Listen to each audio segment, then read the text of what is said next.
years ago, a 20-year-old with a fascination for radio began his career at WUSJ in Lockport. I was the news announcer, I was the disc jockey, I was the engineer. But that's the story for this morning. 2 minutes before 6, WKBW's Good Time. By 1959, Don Yearke was behind the mic at mighty KB Radio. WKBW, Buffalo, New York, WKBW. Doing 2 newscasts an hour on Dick Biondi's show.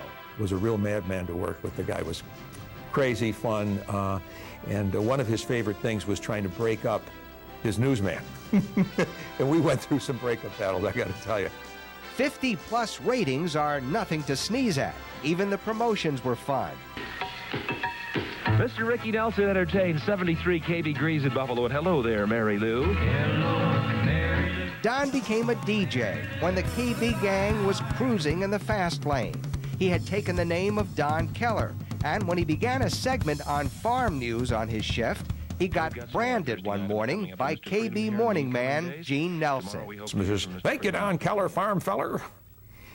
And to this day, I mean, young people like Steve Cishon, the president of the Pioneers, who's, you know, a pretty young guy, he keep calling me that. It stuck.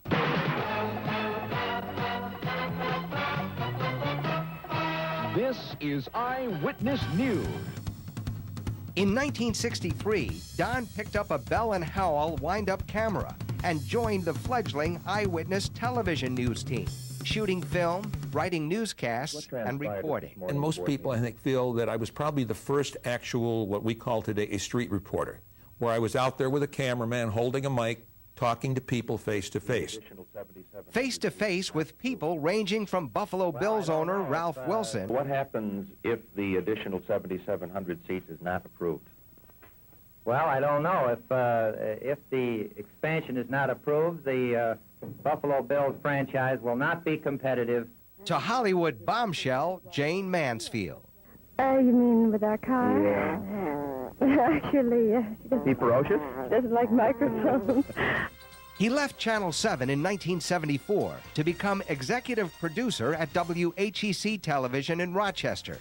But he came home eventually, joining the Channel 4 news team, just starting to reinvent itself in 1976.